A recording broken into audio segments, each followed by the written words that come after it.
the a-hole for turning away a young child for my son's birthday who bullies him?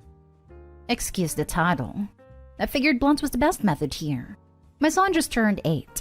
We had a birthday party for him Saturday. He invited some friends from class, including Kyle. I did not know Kyle was cousins with his other boy in their class, Josh, but Josh has been horrible to my son for a while now. The poor kid has gone through a lot. His baby sister died, then his dad leaves him and his mom. My son has a baby brother, and he has both me and my husband, his dad, still in one home. So he has become a target for Josh's hurt and anger. It started off when they went to virtual learning last September. My son would say things about Josh. I spoke to the teacher and she said she was doing everything to correct Josh and protect my son.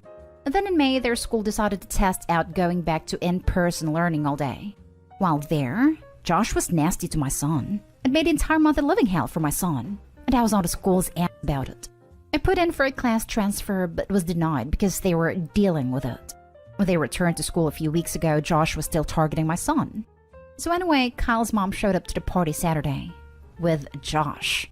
I was confused. I asked what was going on. She explained he was her nephew, etc., etc., and she was hoping it would help everyone if he was included since everything going on. I said no way, that he was not invited, and given the way he treats my son, he was not coming in. She argued with me, but I stood firm.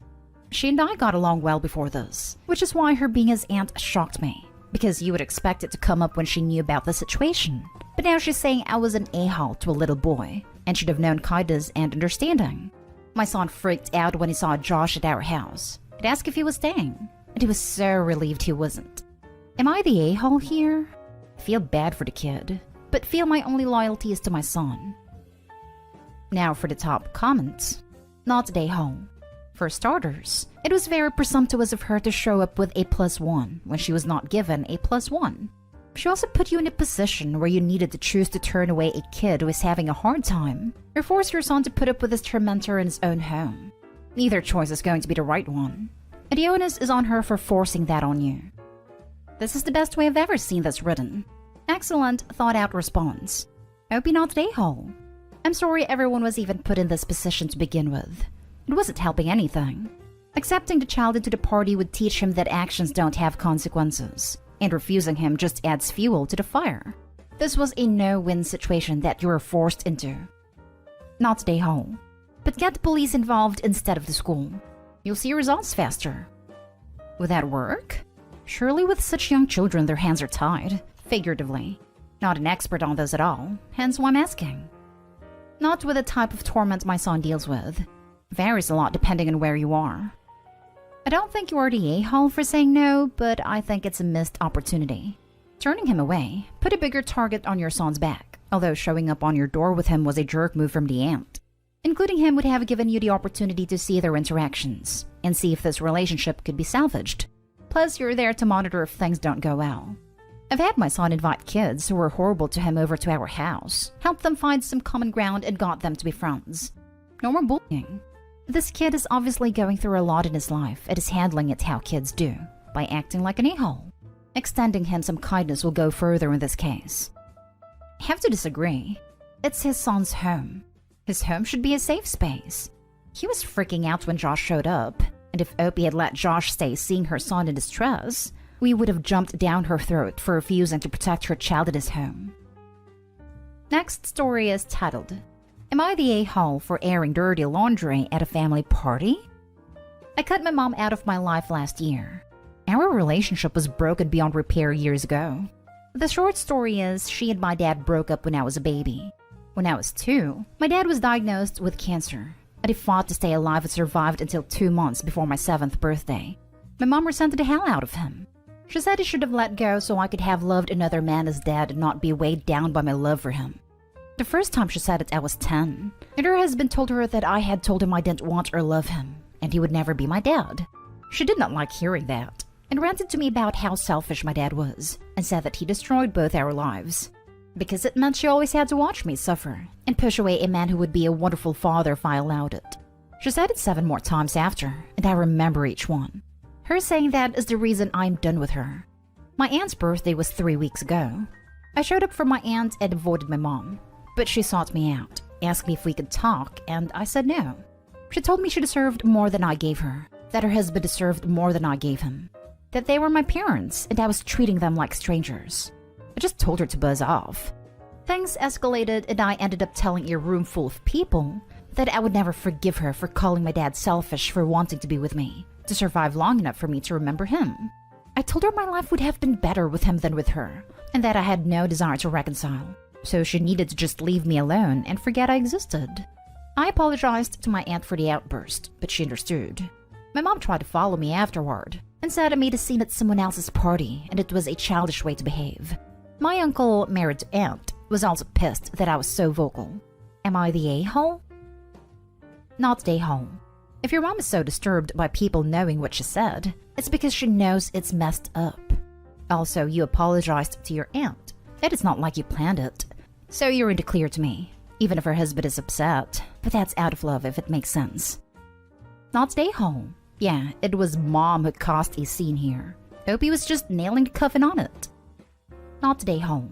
If anything, you actively tried to avoid a scene. But it sounds like your mom pursued you until she got one. Sounds kind of like an intentional manipulation of the situation on her part so that the family would take sides. Yes, mom figured he has to talk to me now. And what's he going to do about it? Well, she found out. Good for Opie. Everyone sucks here. Let me be clear that I don't think you're to blame for your relationship with your mom. And from what you've said, I think your feelings are completely justified. Your mother said some really harsh things, and she's really making it about her. She's the one being selfish. That said, maybe you picked the wrong venue to unleash on her, because you essentially made a birthday party about you. And also, you're the one who had to do damage control. Mom followed Opie around though. How is being badgered and not having backup Opie's fault? Next story. Am I the a-hole for siding with my stepdaughter's dad against my wife and exposing her lie? I, male 37, have been married to my wife Regina for 3 years. And I have a 16-year-old stepdaughter named Becky. She's the loveliest. It has the most generous heart. Her dad, Regina's ex-husband, Brandon, is a nice dude. And we get along just fine due to the fact that we see each other often. And also because Becky joins us for activities which is always exciting. However, Regina just hates Brandon and always pushes me to have bigger involvement in Becky's life than him. Which is illogical since he's her dad before I came along. But that doesn't mean I'm not doing my best to be a father figure to her. So, Becky's sweet 16th birthday was days ago. Brandon couldn't attend due to work, but he came over and gave Regina the gift he brought for Becky, which was an expensive bracelet, and asked her to hold on to it till Becky's birthday party to give it to her, and say it was from her dad. Regina said okay, and he left. I was sitting nearby when they had this conversation. Regina then said she was planning on telling Becky that the bracelet her dad got her was from her. I said no, that's wrong. And it's fair to Brandon and Becky if she ever finds out that Regina lied about the bracelet being bought by her. She said she won't find out, but I firmly stated if she tried this, I'll shut her down and tell Becky the truth. She gave me an I dare you look and went about her day. The party came, and when Becky started opening gifts, Regina handed her the bracelet and told her she bought it for her. I was shocked, as I didn't think she'd actually go through with her plan. Becky then asked about her dad's gift, and I flat out told her he already sent her this bracelet, and that her mom lied about buying it when it was Brandon who bought it. My in-laws and Becky's friends were stunned. Becky asked Regina to confirm, but Regina lashed out at me and denied till I showed them the receipt that came with the box, and it was under Brandon's name. Regina threw it, but I retrieved it from the trash. Becky started arguing with Regina and left the room crying, and the party was pretty much over. I literally got yelled at by Regina and her parents, calling me awful for causing drama and accusing Regina of theft and exposing her in front of Becky and her friends. Regina guilted me for not playing along and siding with Brandon against her, and she told me to stop advocating for this guy like we were buddies. I said poor guy did nothing wrong and did deserve to be alienated from his daughter. Becky hasn't spoken to Regina ever since. It is waiting for her dad to come to visit, and Regina isn't talking to me. But me and Becky are good. Am I the a-hole? Did I mess up? Time to answer some questions / add more information. 1. Regina says my friendship with Brandon is weird. It always seemed to be looking for a reason to start an argument between me and him. But he's a good guy. 2. My sister-in-law told me this rivalry Regina has started when Brandon's now wife came into the picture. But most fights are between Regina and Brandon, not his wife. 3. The reason for Regina and Brandon's divorces, according to Regina, is about infidelity on Brandon's part. Not sure about this, but it's what I've been told by her and in-laws. Not a-hole. After reading this, I seriously question why you would be with someone like Regina. If I were OP, I would definitely be doubting Regina's accounts for her past marriage, the reasons for their divorce, and pretty much everything else she told him. Not a-hole. Regina is. She will never find out. Does she think Brandon will never ask Becky if she liked the bracelet he got her? Your wife is a piece of work. This is a good question. But because Regina's lied about stuff in the past, she was probably counting on he said versus she said type of scenario to make Brandon out to be a liar. I've seen the scenario play out several times before, and I know how it ends. You're the a-hole, because you could have solved this before it became a problem. I know you wanted to give your wife the benefit of the doubt, but from your other replies, you have known for a while now that Regina will make up lies about Brandon. You knew she was going to lie, and she told you she was going to lie. By letting the situation play out, you exposed to Becky's friends to the fact that her own mother would lie to her face. She must be so embarrassed that they know that. And while she doesn't blame you, you could have quietly called Brandon and said, "Look, Regina's planning on taking credit for your gift." Call Regina. Say you changed your mind and give it to her before the party while in FaceTime or Zoom or something. Then he gets credit. And no dirty laundry is aired out publicly, and there's no issues with you and your wife. The kid is old enough to see what her mother is capable of. It was a hard moment for sure, but she saw who her mother is. He could have waited until after the party to tell the truth and minimize the impact on the party. Now for the last story. Am I the a-hole for unloading in therapy in front of my younger half-siblings? Me, my dad's wife, his wife's sons, and their 3 kids together are all in family therapy. I'm 17 female. My dad decided family therapy was the way to go because I refused to integrate into the family when I moved here 2 years ago following my mom's death. My dad moved away from me after he and my mom decided to divorce for good. They were on and off until I was 5, and then he just up and moved away one day. The next time I saw him, which was 5 months later, he was living with his wife. Her sons are a year older and younger than me respectively, and they thought it would be great, and that it would be so easy to make a family out of kids as young as us. But I was bitter. My dad was gone. He used to show up to pick me up from school on Fridays, and he would take me to computer coding for kids. And then he was gone. I saw him a few weeks every year, and he called, but it never sat right with me that he left me for them, or even that he left to escape my mom. He could have lived closer, 1 or 2 hours. Instead, he moved 32 hours away. Dad always knew I resented him, and he would tell me not to. We fought a few times because I didn't make the effort to bond with the boys, or then his kids with his wife. And when she tried to get close to me, I would tell her I was there to see my dad, and not her. I told him he should move back if he wanted things to get better. Then my mom died unexpectedly. She had struggled with some issues for a while, but I thought things were okay. So he moved me out to him, and told me it was our chance to get our relationship back on track. But I held it all in, all the anger and bitterness. They started therapy almost 2 years ago, but I didn't want to be there, not with them. The last week it all came out. The therapist told me that if I wanted to leave, I should wait outside. Dad told me to sit down and take part because that's what they were all there for, to make our family work. And I snapped. I unloaded every single thing that session. 40 minutes of me saying how much I hated my dad for leaving, how this wasn't my family, that I didn't care about his kids, stepkids, or wife, that it was about him and me. And when he left me behind for them, he sealed the fact I would never want a single thing to do with whatever family he made after leaving me. It was intense. I cried. I raged. And when it was over, I was piled on by my dad, his wife, and her oldest son for saying all that in front of the younger kids. Then my dad told the therapist we weren't going back because he didn't have a freaking clue what he was doing.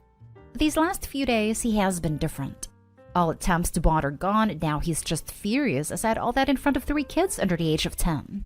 And his wife goes between mad and hurt that I don't care about her, even though she tried to be a family member to me. Am I the a-hole? Not the a-hole. That is what therapy is for. He forced you to participate, which you did. It does sound like you have a lot of stuff to work out, though. Are you going to therapy on your own? You might benefit a lot from that. No, I'm not. He didn't want me to work on solo therapy and give nothing to family. I'll look into therapy once I'm out on my own. That way, can't decide anything about it. It'll be all on me. Maybe after this last family therapy session, he has evolved on the individual therapy front. You should ask. He's done trying now, I think. Hearing exactly how I feel, I think we'll be writing it out until I leave, which is exactly what I want. Not stay home. That's what he wanted when he brought you to therapy. It was a bad idea to have a huge group of people in a therapy session like that. You need to talk to a therapist one-on-one, and your therapist should have arranged that. You should see if you can go back to therapy on your own. The therapist did make the suggestion a couple of times, but my dad was never on board. He didn't want me putting effort into solo therapy and giving nothing to the group still. I am going to disagree with pretty much everyone here. OP, you're the a-hole. However, your dad and stepmother, to a lesser extent, are also the a-holes. You have admitted that you have no desire to improve your relationships.